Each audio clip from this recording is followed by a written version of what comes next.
Experience ಆಗತೈತಿ. ಇದು reason ಏನು ಆ್ಯಕ್ಚುಲಿ? ನನ್ನ ಪ್ರಕಾರ ಗೂಗಲ್ಗೆ ಕ್ವಶನ್ ಕೇಳೋದು ತಪ್ಪಿಲ್ಲ. Google is good.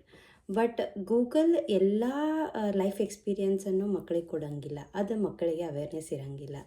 Actually Google search ಅಂತಂದ್ರೆ ಎಲ್ಲ ಬೇರೆ ಬೇರೆ ಥರ ಬರ್ತೈತಿ. ಸೊ ಅಕಾಡೆಮಿಕಲಿ ಏನಾದರೂ ಇದ್ರೆ, ನಾಲೆಜ್ ಪರ್ಪಸ್ ಏನಾದರೂ ಇದ್ರೆ, ಟೆಕ್ನಿಕಲ್ ಥಿಂಗ್ಸ್ ಏನಾದ್ರು ದ್ಯಾಟ್ಸ್ ಫೈನ್.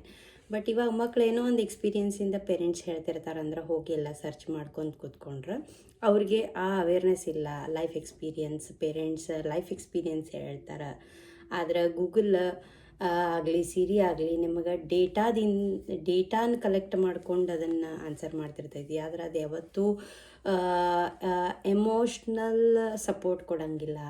ಆಮೇಲೆ ಮಕ್ಕಳಿಗೆ ಎಷ್ಟೊಂದು ಟ್ಯಾಲೆಂಟ್ ಐತಿ, ಅವರಿಗೆ ಅದಕ್ಕೆ ಎಲ್ಲ ಅದ್ರೊಳಗೆ ಆನ್ಸರ್ ಸಿಗ್ತಿರೋದ್ರಿಂದ ಅವ್ರ ಥಿಂಕಿಂಗ್ ಪ್ರೊಸೆಸ್ ಅವ್ರ ಕಡಿಮೆ ಆಗತೈತಿ ಅಂಥೇಳಿ ಅವ್ರಿಗೆ ಅದು ಅವೇರ್ನೆಸ್ ಇರೋಂಗಿಲ್ಲ. ಸೊ ಪೇರೆಂಟ್ಸ್ ಹೇಳಕ್ಕೆ ಹೋದ್ರೆ ಸಮ್ಟೈಮ್ಸ್ ಪೇರೆಂಟ್ಸ್